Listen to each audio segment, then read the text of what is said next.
Me encantó mucho cómo iniciaste el mes de mayo.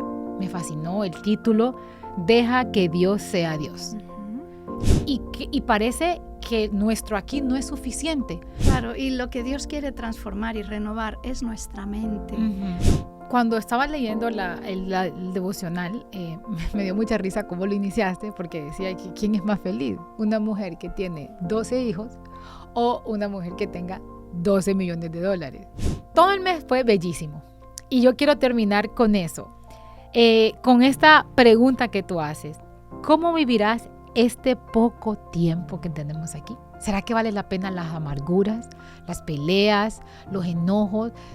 Hola amigos y amigas, bienvenidos nuevamente a un episodio más de su podcast Virtuosa. Estoy muy contenta de poder compartir este espacio con cada uno de ustedes y por supuesto de poder compartir este espacio contigo, Mónica, que ya son varios meses que estamos aquí. Bienvenida nuevamente al podcast Virtuosa. Gracias, Cristel, estoy encantada de estar aquí y un saludo a todas las personas que nos escuchan. Y bueno, para las personas, Mónica, que es la primera vez que tal vez están escuchando esto, porque nuestros amigos lo comparten a cada rato, este es un espacio dedicado a hablar acerca del devocional escrito por tu persona para las damas. Pero este podcast lo pueden escuchar caballeros y también las damas lo pueden escuchar. Yo creo que sí, es más, yo creo que les puede dar a lo mejor algún tema jugoso para luego charlar. A veces uno en pareja quiere decir cosas que no dice porque a lo mejor en caliente caen mal. Claro. Y cuando desde afuera otras personas te dan un material jugoso, tú puedes hablar en frío y bueno, pues viene súper bien. Así es. Así que si hay algo que usted quiere que su esposo o su esposa escuche, pues súbele el volumen en esa parte. No. Luego me van a odiar, sí, por culpa tuya. No, pues este momento lo dedicamos a platicar acerca de qué es lo que pasaba por tu mente en ese momento, cuál es el mensaje real que quieres que nuestras amigas y amigos también puedan quedarse en algún día determinado. Y en este momento estamos hablando del mes de mayo, Mónica. Yes. Se terminó el mes de mayo. Sí. ¿Verdad? Desde que empezamos a hacer este podcast, como que los meses se van pasando más rápido. Sí, rapidísimo. Así que el mes de mayo se concluye. Pero fíjate que ya hablando acerca de las lecturas, me encantó mucho cómo iniciaste el mes de mayo. Me fascinó el título, Deja que Dios sea Dios. Qué difícil es eso. Es el título de un libro de Yad Pan. Sí, así es. Pero qué difícil que es eso, Mónica, dejar que Dios sea Dios. Sí. Es difícil porque desde pequeñitos vamos construyendo nuestra psicología y queremos sentir que tenemos las riendas de las cosas. Estamos convencidos de criterios culturales o de patrones educativos que en realidad poco tienen que ver con la cosmovisión bíblica. Cuando uno lee la Biblia, uno ve que Dios quiere llevar al creyente a una vida de dependencia total de Él. Entonces, cuando yo decido por mí misma tomar el control, las riendas de todo lo que me sucede y no doy espacio a que Dios sea el que actúa, estoy perdiéndome algo significativo de la cosmovisión bíblica. Y me gusta mucho cómo comienzas, que dices, la humildad es la decisión de dejar a Dios ser Dios, algo que escribió Lutero. Mira qué personaje. Sí, y mira que me parece bastante interesante que podamos unir la palabra humildad con el concepto de dejar a Dios ser Dios. ¿Por qué crees que la humildad, o por qué yo tengo que ser humilde para poder permitir que Dios sea Dios? Porque cuando el ego es el que funciona, yo siento que mis decisiones más sabias, más inteligentes me van a llevar a un mejor resultado. Mis metas son las buenas y las quiero conseguir a como de lugar, pero es que a lo mejor Dios quiere darme un detour, un desvío. A lo mejor la meta que tiene Dios para mí, Él sabe que las decisiones que yo estoy tomando me alejan totalmente de cómo Él quiere usarme.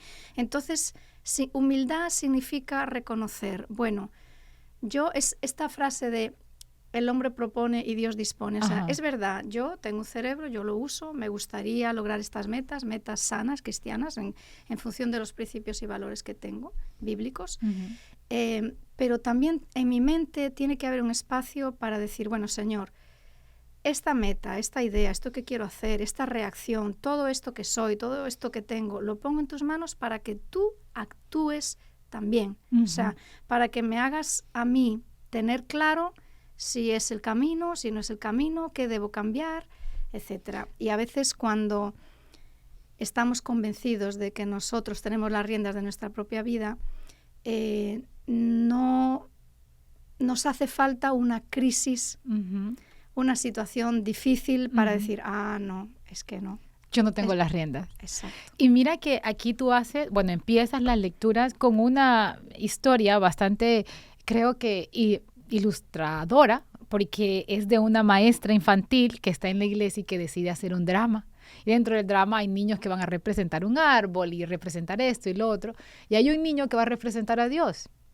Y el trabajo del niño era estar arriba de una escalera con una linterna. El día de la presentación llega y el niño dice, yo no me siento bien para ser Dios este día.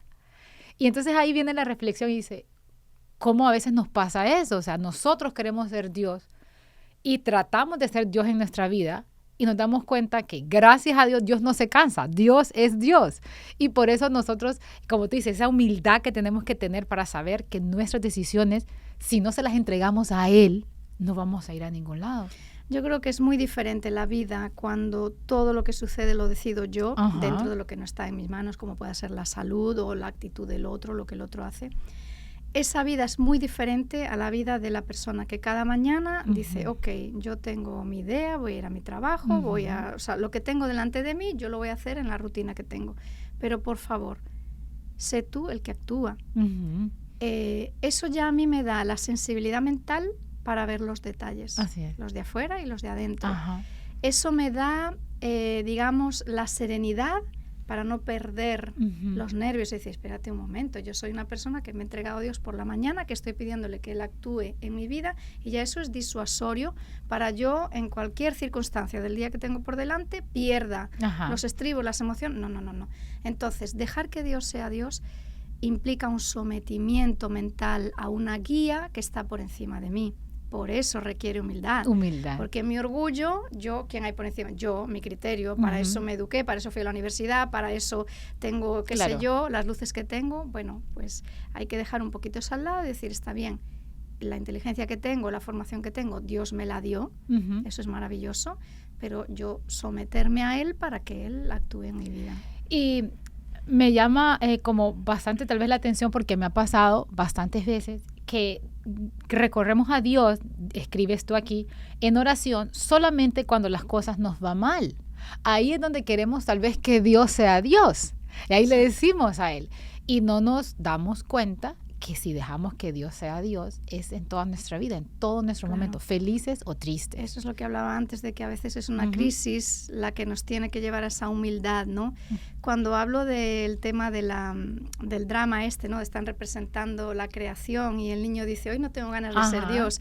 Es una terapia de choque para que el lector diga, es verdad que es ridículo cuando yo juego mi vida a ser Dios. Es tan ridículo como un niño que va a los ensayos y lo único que tiene que hacer es aguantar la luz, porque Dios es la luz, y el día mero de la función dice, no, yo hoy no tengo ganas de... O sea, eso es como decir, así de ridículo es cuando tú sientes que tu vida está en tus manos y solo en tus manos.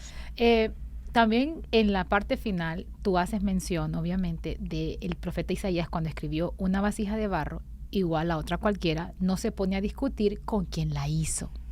Entonces, tal vez en esos momentos no es momento para decirle a Dios, yo sé más que tú, yo sé lo que a mí me conviene, y eso es lo que en muchas ocasiones hacemos como seres humanos. Como sentimos que no tenemos la respuesta de Dios, cuando tenemos una respuesta le decimos, no, te equivocaste, esa no era la respuesta que yo esperaba, porque yo no quiero que Dios sea Dios, yo quiero que Dios sea lo que yo quiero que siempre pase. Exacto, yo me fabrico un Dios a mi propia imagen y semejanza, en vez de partir de la idea de que yo fui creada por Dios a su propia imagen y semejanza, y luego pues si ese concepto de Dios que me hice no encaja con el Dios que necesito, pues simplemente sigo con mi vida, ¿no? Eso no tiene nada que ver con la revelación bíblica.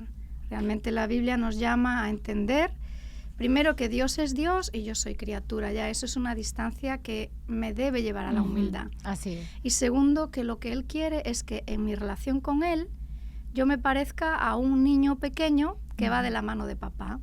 A lo mejor en ese momento voy enrabietado porque no quiero ir, porque me está llevando donde yo no quiero ir, pero es que papá sabe dónde su niño de 2, 3 años debe ir, le conviene ir y debe estar. Y bueno, termina diciendo, dejar que Dios sea Dios, para eso hace falta la humildad. Como acordarnos que siempre eso va de la mano. Y luego de eso pasamos al 8 de mayo. Y ¿sabes por qué escogí esta? Porque me parecía que tenía, aunque eran temas diferentes, tenía mucho que ver como en su raíz. El título es Lo que ocurre cuando nada o cuando no ocurre nada. Y es interesante porque tú comienzas la meditación diciendo que no te gusta ir al mall sola. No, a mí no me gusta ir al mall, punto y final. A mí mismo, pero lo que peor pasa sola. Es que en las relaciones humanas te arrastran a veces como el niño que acabo de decir que papá lo arrastra. Bueno, pues. Claro. Y entonces tú dices, y en ocasiones te ha tocado ver el mapa y el mapa dice, aquí estás tú, ¿verdad?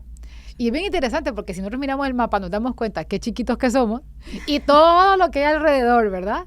Y entonces, obviamente, ahí viene la introducción de lo que tú vas a comentar, que es cuando estamos aquí esperando, digamos, a esa persona que se va a casar con nosotros o el amor de nuestra vida. La mentalidad ansiosa que vive en el futuro. Correcto.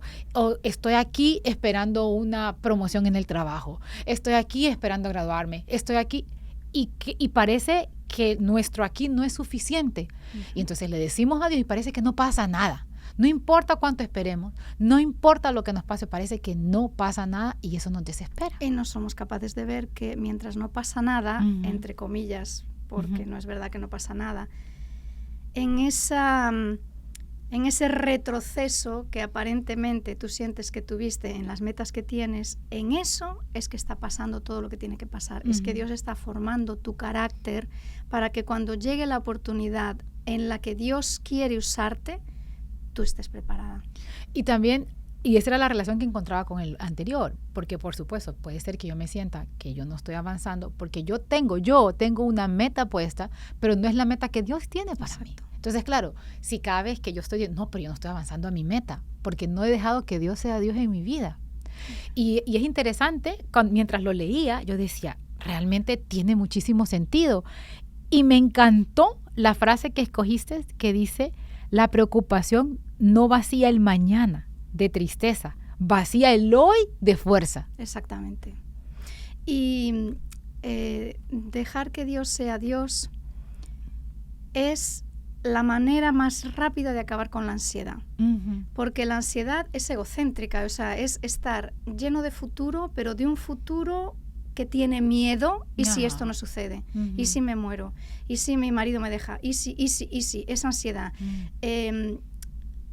Cuando tú dices, bueno, ok, es verdad que yo tengo unas metas de futuro, que me gustaría, que las pongo en manos de Dios, pero si yo dejo que Dios sea Dios hoy, yo no tengo por qué andar comiendo ansiedad hoy. Simplemente sé, ok, si todavía no ha llegado eso que yo creo que va a llegar o que es lo que creo para lo que Dios me llama, tiene que ser porque Él está formando mi carácter. Es como Moisés. Él, llegado un momento en su vida, tuvo clarísimo que iba a ser el libertador de Egipto, pero necesitaba desaprender. Cuando él tomó la decisión por su orgullo y sin esperar a que Dios fuera Dios, de matar al egipcio, ahí él pensaba que era el inicio de él ser el libertador. Y sin embargo Dios le dijo, no, todavía. Deja que yo sea yo, y lo mandó 40 años a desaprender al desierto para que lograra pues entender el tipo de libertador que Dios quería que Moisés fuera, y lo llevó a ser pastor de ovejas a una zona desértica, y en esa profesión o en esa función fue que él realmente aprendió a ser el pastor del pueblo de Israel, del pueblo de Dios, y a dejarse usar por Dios. Y la Biblia dice que fue el hombre más humilde de la tierra. Otras versiones dicen manso. Pero ves como todo se interrelaciona. Así es. Llegó un momento que Moisés entendió, no, Yo tengo que dejar que Dios sea Dios. No es yo matando, no es mi concepto de liderazgo para libertar al pueblo. Es el concepto de liderazgo de Dios para sacar a su pueblo de la esclavitud. Y yo soy un instrumento que Él usa. Y bueno, y tal vez Moisés hubiera pensado también en todos esos 40 años de yo creo que ya no voy a ser el que va a dirigirlo, porque tanto tiempo que pasó después de su primera, como por decir, lo que hizo, y que él dijo, ahora sí, me va a tocar a mí. Pero me interesa mucho también que nuestros amigos escuchen esta frase, que me parece algo muy interesante, que dice, cuando encuentro motivos para preocuparme porque no estoy donde quisiera estar, es el momento de recordar que Dios sabe exactamente los planes que tiene para mí. Lo que sabemos nosotras o nosotros es una gota de agua, y lo que ignoramos es el océano entero. Y la falta de perspectiva. Pero fíjate que si lo miramos de una manera, puede ser hasta bastante esperanzador.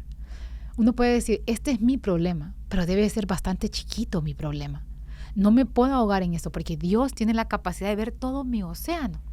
Y Dios no cataloga como problemas las cosas que yo catalogo como problemas, claro, porque posiblemente Dios los ve como peldaños en la escalera que me va a conducir donde Él quiere ponerme en aquel momento. Ahora estoy donde Él me tiene ahora.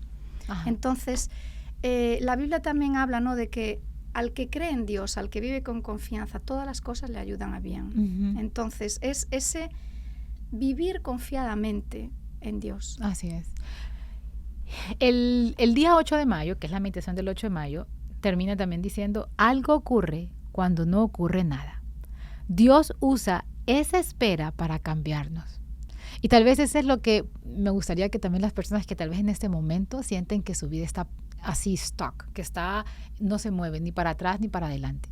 Saber que cuando sentimos que no pasa nada, Dios está orando, Dios no nos olvida. Dios nos dice, ya me acordé de Mónica que la había dejado aquí, ahora voy a seguir con ella. Claro, y lo que Dios quiere transformar y renovar es nuestra mente. Nosotros, tan materialistas que somos, nos enfocamos en lo que quiero tener, donde quiero estar, lo que quiero ser. O sea, es unas metas así tan materialistas que queremos tocar. Y la meta de Dios es lo que dice Romanos 12:2, ¿no? Él quiere renovarnos mediante la transformación de nuestro entendimiento. Cuando ese entendimiento es transformado, podemos decir, bueno, yo confío plenamente en ti. Amén. Me gusta muchísimo también el 26 de mayo, el título, me encanta, que dice, ¿hay algo para ti más importante que tu alma? Y sabes que me pareció bastante interesante porque nosotros creo que también confundimos lo que es nuestros deseos, nuestra vida, con el alma. Uno dice, no hay nada más importante que el alma. Entonces yo por eso es que trabajo mucho. Quiero una casa bonita, pensando que mi felicidad se encuentra ahí. Pero ¿qué realmente, Mónica, a tu parecer, es lo que alimenta el alma? Porque hablamos, como te digo, de querer ser felices en este mundo. Y en este mundo, lo que el mundo nos dice para que necesitamos alcanzar para la felicidad, ¿llena nuestra alma? No, yo creo que no. Confundimos felicidad con placer. Ajá. Y con aquello que nos permite comprar el placer. Entonces uno puede pensar que ser feliz es tener mucho dinero. Si así fuera, la gente con dinero todos serían felices. No habría suicidios entre ellos, no habría depresión, ninguno tomaría Prozac ni nada de eso. Ajá. Eso sabemos que no es un hecho. Entonces, lo que sucede es que en el mundo de hoy nosotros estamos siempre más alimentando menos lo espiritual. Es como si pusiéramos en un segundo plano o negáramos nuestra naturaleza espiritual, nuestra espiritualidad. Y entonces eso nos tiene confundidos en qué es lo que estamos buscando y dónde invertimos nuestro tiempo y nuestros recursos. Para mí, lo prioritario en un cristiano es entender que lo primero a alimentar es la espiritualidad, es la relación con Dios, es las cosas del alma, por así decirlo, que es la vida que Dios nos da, pero la vida espiritual que conduce a la vida eterna. Cuando yo pongo mi foco en eso, todo es súper distinto, porque entonces soy capaz de ver cómo algo que una persona con una mentalidad más materialista considera negativo, yo le veo el lado positivo porque digo, wow, me siento más cerca de Dios con este nervio que estoy pasando, con esta realidad difícil que estoy viviendo. Y en vez de verlo como un problema, como una carencia, digo, qué bendición. Yo no había entendido este aspecto de Dios hasta que tuve esta dificultad. O sea, es un cambiar nuestro filtro mental. Ajá. Y que la prioridad la pase a tener la naturaleza espiritual, alimentar lo espiritual en nosotros, la fe, la confianza, la relación con Dios. Y cuando estaba leyendo el devocional, me dio mucha risa cómo lo iniciaste, porque decía que ¿quién es más feliz? ¿Una mujer que tiene 12 hijos o una mujer que tenga 12 millones de dólares? Y la respuesta es la que tiene 12 hijos. Porque no quiere Ya más. no quiere más.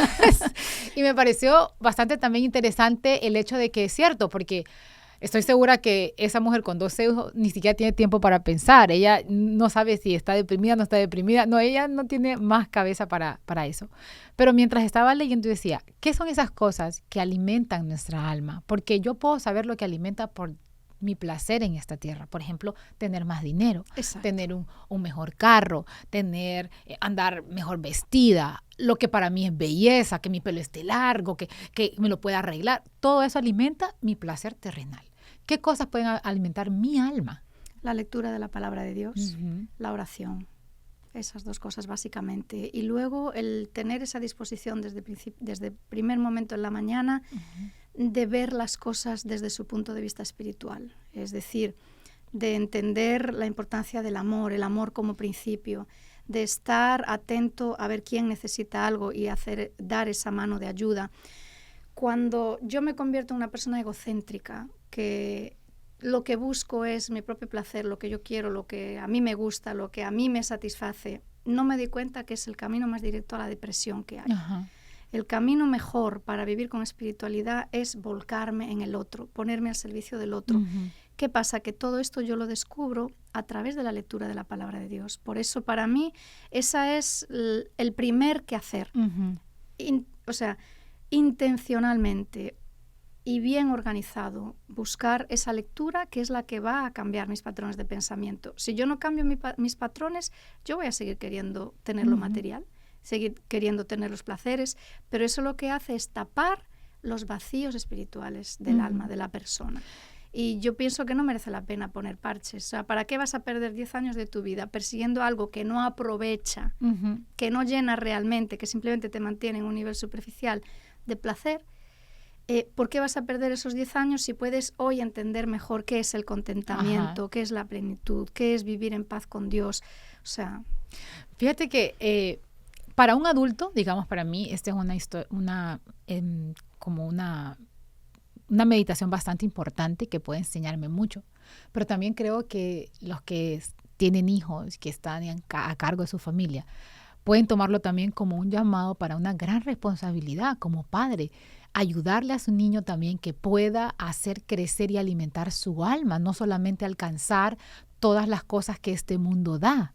Porque de esa manera, entonces el niño desde pequeño también dice, bueno, la manera de ser feliz es teniendo buenas notas, que está muy bien, pero alcanzando las cosas del mundo, alcanzando eso, alcanzando lo otro. Estar entretenido. Entretenido. Gratificación inmediata. Correcto. Y creo que es importante que como padres también recordemos que así como alimentamos esa parte que está muy bien para ser una persona de bien en esta sociedad, pero importantísimo el que le ayudemos a crecer de manera espiritual a nuestro niño, porque al final eso es lo que vamos a llevarnos al cielo. Y como cristianos, como tú dices, Mónica, no podemos poner nuestra vida espiritual en segundo plano.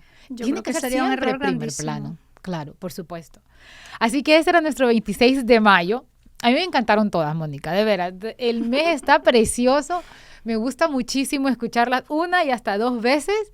Y yo digo, de verdad que han sido meses de crecimiento personal. Y eso me parece que no soy la única que lo comparto. Nuestras amigas lectoras también nos han dicho eso mucho. Y algunos lectores masculinos que me lo dicen también. Sí. En el caso de mi papá, porque mi papá y mi mamá siempre la estudian juntos, entonces mi mamá lee la de adultos y también la de damas, y entonces también él está ahí. Así que él también está leyendo la matutina de damas. Bueno, pues yo quiero terminar, Mónica, con la del 30 de mayo, que dice, todo lo demás es lo de menos. Inicias con una frase que dice, nos ganamos la vida, pero no sabemos cómo vivirla. Y eso me pareció impactante, especialmente tal vez a nuestra edad, cuando estamos tan atareadas de las cosas. Y inicias también con un poema que dice, construimos casas cada vez más grandes, pero familias más pequeñas. Y estamos viendo lo que sucede, que ahora también mucha gente no quiere tener hijos, que mucha gente se queda sin hijos y viven en una gran casa. Y nos damos cuenta de que es cierto, el poema comienza a hablar acerca de lo mucho que estamos agarrando en este mundo y lo poco que tenemos adentro de nuestro corazón. Sí. Y haces la pregunta bastante directa. ¿Sabemos realmente vivir? Ay, qué pregunta. Yo creo que como cristianos, creo, tenemos una esperanza. Tenemos la esperanza más clara para aprender a vivir. Exacto. Porque todo esto de este mundo no debería de ponernos a nosotros o movernos de nuestro centro, porque sabemos que tenemos algo más. No tenemos una casa grande. De aprender a vivir aquí. O sea, aprender a vivir aquí es vivir aquí para vivir allá. No tenemos una casa grande aquí. No importa, Mónica. Cuando estemos en el cielo... Seguro que no importa vamos nada. A tener... Y entonces me gustó muchísimo porque el consejo del día yo creo que es sentarnos y decir, ¿sabes qué? Lo que tengo hoy es suficiente. Porque si yo he aprendido a vivir mi vida como cristiano, como cristiana, me voy a dar cuenta que lo que tengo hoy es suficiente para ser feliz. Si yo dejo que Dios sea Dios, es porque confío que Dios me da lo que necesito. Así es. Todo el mes fue bellísimo. Y yo quiero terminar con eso. Con esta pregunta que tú haces. ¿Cómo vivirás este poco tiempo que tenemos aquí? ¿Será que vale la pena las amarguras, las peleas, los enojos? ¿Será que vale la pena el matarnos e irnos a las 5 de la mañana de la casa y regresar a las 9 de la noche solamente por tratar de pagar una casa más grande o un mejor carro? Jesús lo responde, ¿no? Dice, ¿de qué te sirve si pierdes tu alma? ¿De qué te sirve si pierdes toda tu alma? Tu alma. Perfecto, Mónica, terminamos este mes. Estoy emocionada de ver qué nos trae el siguiente mes. No sé si tú tienes como en todo el año, alguna que sea tu favorita y que tú estás esperando que se lea.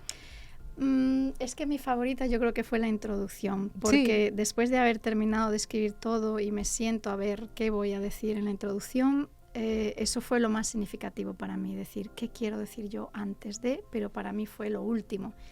Y fue significativa porque es donde le lanzo a la lectora la pregunta, ¿qué estás buscando? Así es. ¿Qué estás buscando? Esa es la gran pregunta de la vida. Y acabamos de responderlo, ¿no? Si yo lo que busco es una vida que trascienda esta vida, tiene todo el sentido del mundo vivir aquí ya como pensando en lo que vamos a vivir allá.